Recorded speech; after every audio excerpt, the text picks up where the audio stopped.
Yeah, it's always game day in Cleveland, coming to you from the Greenbrier. J.W. Johnson, kind enough to join us on this episode. You can, of course, watch us on our YouTube pages. Find us at 92.3 The Fan or where you get your podcast, Apple, Spotify, and, of course, we'd love it if you use the Odyssey app. You mentioned the white helmet. You mentioned the uniforms and the dog logo.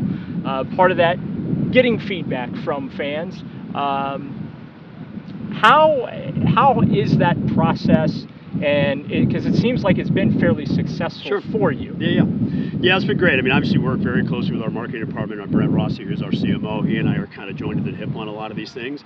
And how do we figured out ways, started with last year with Brownie being at the midfield. How do we get them engaged? How do we create fan surveys and polls? We obviously did that with the dog logo. So it's just a great way to get our fans to have somewhat of a voice. Obviously, we listen to them. There's certain things we want to do as an organization that we have to abide by NFL rules and stuff like that. But it's a lot of fun to see the interaction and how passionate our fan base is and how much they care about the little things like that. Goes a long way. And so we're going to do everything we can going forward to continue those interactions. And obviously, we'll see what happens going forward. You guys have gotten rave reviews over the white helmets. I've even complimented you on them. They look fantastic. Tony Grossi even commented on them, gave me an attaboy. Yeah, so just what was that process like? How long did it take you guys to be able to get that done? I know there were limitations with that one shell rule. I think you wanted to roll them out last year when you did the 1946 throwback, but you weren't allowed. But just how difficult of a process is it trying to incorporate that kind of a change to a uniform? Yeah, well, the NFL obviously has a lot of rules and regulations we have to go through. And when the one shell came in last year, we weren't quite ready. We'd done a couple other things, and so the process was, hey, we have the opportunity. We used to wear white helmets back in the day. If you go in our field house, you see a lot of the great players that we have that laid the foundation for the Browns. They always wore white helmets, and great fan interaction was a way to do it. We didn't want to do anything really crazy to the helmet. We know how sacred the orange helmet is.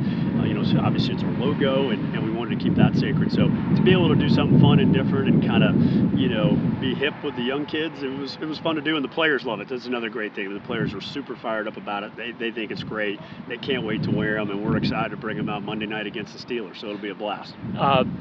One fun thing you did last year is you brought back the white face masks against the Baltimore Ravens. Sure. So I got to ask, I wouldn't be doing my job if I didn't. Is that the last we've seen of the white face mask? I don't know. You have to stay tuned and see what happens. So, again, a lot of rules and regulations with the NFL. I mean, obviously, again, you go back to, you look in our field house and you see some of the great players from the 80s, the 90s, et cetera. They all wore the white face mask. And so something we're thinking about. We just got to see if we can pull it off. And you may see them again this year, but who knows? I want to shift to the stadium real quick. Obviously, that's top of mind. Fans, I've been covering this story here for a couple of years. Yep. It is a complex process. This is not something that happens overnight. Little bump in the road. You guys really want that connectivity between downtown Cleveland and the lakefront.